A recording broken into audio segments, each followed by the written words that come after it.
शिवसेना शहर प्रमुख रविकिरण इंगवले यांचा आज वाढदिवस। यांच्या वाढदिवसानिमित्त शिवसेना ठाकरे पक्षाच्या युवा सेनेचे उपजिल्हा प्रमुख बंडा लोंढे यांच्या मार्गदर्शनाखाली पक्षाच्या कार्यकर्त्यांनी करवीर निवासिनी श्री अंबाबाईला अभिषेक घालत त्यांना दीर्घायुष्य आणि सुख समृद्धी लाभो यासाठी प्रार्थना केली। तसेच नेपाळवरून विधिवत पूजा करून आणलेल्या रुद्राक्षांचे वाटप देखील त्यांच्याकडून करण्यात आले। शिवसेना युवा सेना मी कोल्हापूर जिल्ह्याचा उपजिल्हा प्रमुख आहे। माझं नाव बंडा लोंढे आहे।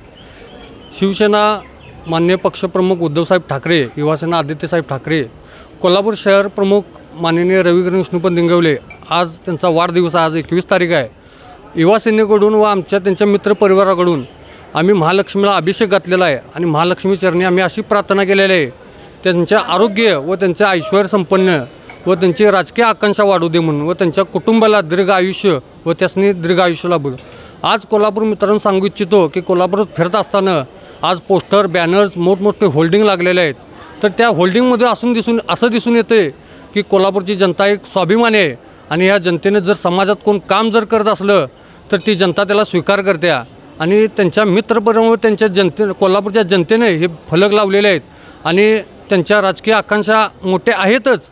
अजून वाढण्यासाठी आपण त्यांचं हातबळ मोठं केलं पाहिजे आणि जर ते मोठे झालेत तर कोल्हापूर जनता आणि कोल्हापूर शहराची विकासाची कायापलट होईल व कोल्हापूरच्या जिल्ह्याची कायापलट होईल। आज आमच्याकडून त्यासनी वाढदिवसाच्या लाख शुभेच्छा। शहर प्रमुख शिवसेना उद्धवसाहेब ठाकरे गट माननीय रविकिरण विष्णुपंत इंगवले यांच्या वाढदिवसानिमित्त त्यांचे अत्यंत जवळचे मित्र रवी चौगले यांनी नेपाळवरून पशुपतीनाथ मंदिरामधून यांनी रुद्राक्ष आणलेले आहे, सगळ्या विधीपूर्वक केलेल्या आहेत आणि त्यांच्या वाढदिवसानिमित्त आज महालक्ष्मी मंदिरामध्ये कमीत कमी 100 ते 200 रुद्राक्ष आम्ही भक्तांनी दिलेले आहेत व आपल्या लोकांनी दिलेले आहेत आणि उद्या आज संध्याकाळी शिवसेना कार्यालय इथे कमीत कमी 200 ते 400 आम्ही रुद्राक्ष वाटणार आहोत।